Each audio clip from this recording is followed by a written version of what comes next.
9:08. If you are waiting for a stem cell transplant and you're from a white Northern European background, your chances of finding a donor match is relatively high, around 60%. But if you're from a black, Asian and minority ethnic background, your chances are halved because the pool of donors isn't large enough.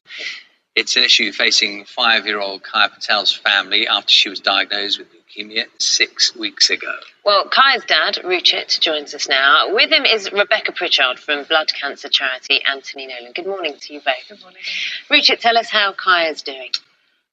So Kaiya's had 5 or 6 weeks now of fairly significant chemotherapy, steroids and other immunosuppressants to try to address some of her leukemic cells. The diagnosis came very suddenly, didn't it? What happened?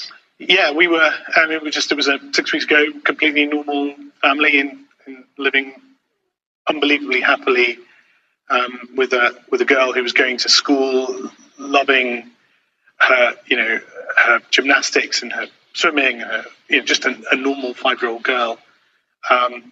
But she developed some sort of spontaneous bruising on her legs, and it was a bit odd. We spoke to the school. The school said she hadn't knocked herself or fallen over. That was unusual and a concern. So we were due to fly away. Before we flew, we wanted to go and get a check just for some peace of mind. I went there thinking it was going to be nothing. It was bruising on legs. She used to tell me that, Daddy, I'm like you. I fall over all the time. I'm clumsy. All of a sudden we went to the hospital. They did a blood test, and our world was turned upside down. So your family's going through a real ordeal at the moment, but you're on a very swift learning curve about the problems about donors. Tell us what you've learned, what you found out now. Yeah, so when you hear these words, leukemia and cancer of the bone marrow, you think it's inevitably all over, right? That's your starting position, and then you learn a bit more and you realise that actually childhood leukemia is one of the most treatable illnesses. It's one of the things that has been a success story in this fight against cancer. So you're up again. But then, unfortunately, we found out that Kaiya's subtype of leukemia is very rare. Great Ormond Street, where we're being treated by amazing physicians and doctors, have only seen one of these cases in the last 10 years. It's very rare. It's extremely aggressive.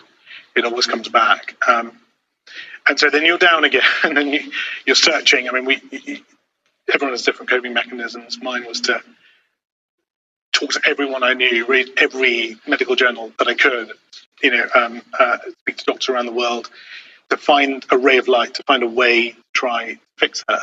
And the only way we found, the only possible route is with a stem cell transplant. And then you hold on to that, right?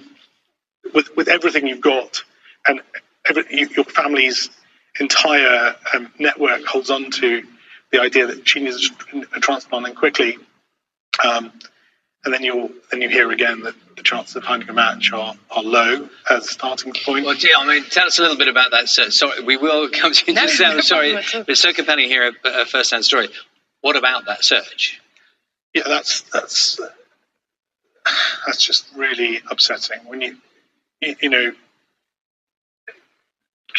as you said before, people from ethnic minorities just have a worse chance of finding a stem cell donor partner who can give them a second life, and that's really tough because it's difficult to comprehend that Kaiya has a worse chance of fighting this cancer than other 5-year-old girls.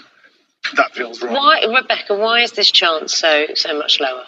So we match donors and patients on tissue type, which is largely determined by your ethnicity. And unfortunately, for patients like Kaiya just to break it down. Sorry. So, no, not at all.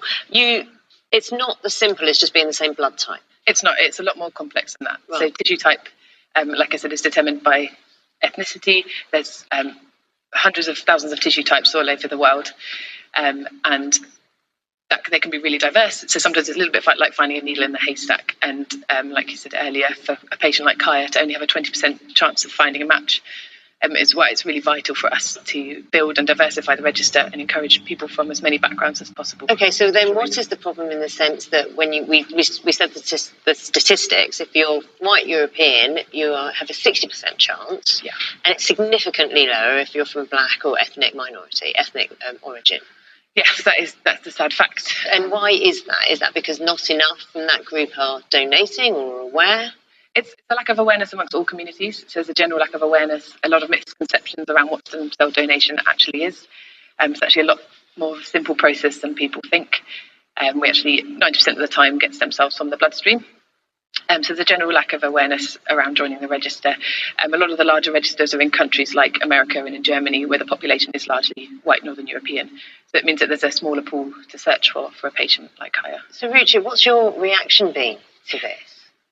I mean, that's been really difficult for us to comprehend. And you know, the actions of a desperate father and a desperate family has been to try and address the situation as quickly as possible with the hope of saving Kaiya, but certainly even, you know, with the hope of helping others in the situation. So we've tried to use social media and other venues to try and spread the message that this is a situation. What do you think the problem is? Do you think it's because it sounds painful? I mean, blood donation, people are very aware of this, aren't they? But stem cell donation, you know, your immediate thought is large needles, going invasive.